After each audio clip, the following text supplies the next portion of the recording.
Hi, hydrogen. Hello, helium. Lizzy, lithium.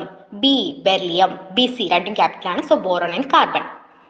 Then no രണ്ട് capital ഉണ്ട്. അപ്പൊ നൈട്രജൻ ആണ്. ഓക്സിജൻ. ഫ്ലൈറ്റിലാണോ നീ? ഫ്ലൈറ്റിലാണോ ഫ്ലൂറിൻ, നീ, നിയോൺ.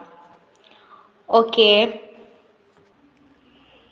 ഇനി റിമൈനിങ് 10 എലമെന്റ്സ് നമ്മൾ ഒറ്റ ഡയലോഗിൽ പഠിക്കും. നമ്മുടെ ലിസിയുടെ അവസാനത്തെ ആ ഡയലോഗോട് കൂടി നമ്മൾ ബാക്കി 10 എലമെന്റ്സും പഠിക്കും.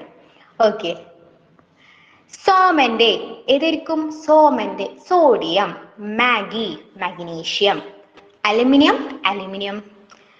ഇനി അല്ലെങ്കിൽ അവിടെ ക്യാപിറ്റൽ അല്ല അല്ലെ, അപ്പൊ സോ അവിടെ ഒരു എലമെന്റ് ഉണ്ടാവില്ല. അപ്പൊ അലുമിനിയം കഴിഞ്ഞിട്ട് പിന്നെ വരുന്നത് ഏതാ? സിലിക്കൻ. ഓക്കെ, സിലിക്കൺ സിലിക്കനെ. പാത്രത്തിൽ ഏതായിരിക്കും?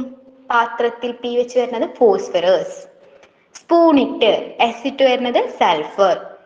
ക്ലാര, ഫസ്റ്റ് ക്ലാരയാണ്, ലിസിയാണ് ഈ ഒരു ഡയലോഗ് പറയുന്നത്. ഫസ്റ്റ് ക്ലാരയാണ് അപ്പൊ പറയേണ്ടത് കേട്ടാ. ക്ലാര ക്ലോറിൻ, സി എൽ വരുന്നത് ക്ലോറിൻ. അർജുന്റേം ഏതായിരിക്കും? ആർഗൺ. പോട്ടിൽ പോട്ട് പൊട്ടാസ്യം.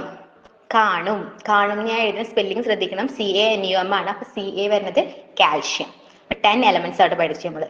സോഡിയം, സോമന്റെ sodium, Maggi magnesium, aluminium aluminium തന്നെ, സിലിക്കൺ സിലിക്കൺ തന്നെ, പാത്രത്തിൽ ഫോസ്ഫറസ്, സ്പൂണിട്ട് സൾഫർ, ക്ലാരന്റെ ക്ലോറിൻ, അർജുന്റെ ആർഗൺ, പോട്ടിൽ പൊട്ടാസ്യം, കാണും കാൽഷ്യം. സിമ്പിൾ അല്ലേ? ഡയലോഗ് ഫസ്റ്റ് പഠിക്കുക, ആ ഓർഡറിലുണ്ട് പറഞ്ഞു പോവുക. ഓക്കെ, വല്ല പാടൊന്നുമില്ല. ഞാൻ ഒന്നും കൂടി കാണിച്ചു തരാം. Okay, first one hydrogen. Hi trick, ഞാൻ എലമെന്റ് സിമ്പിൾ ട്രിക്ക് അങ്ങനെ എഴുതി.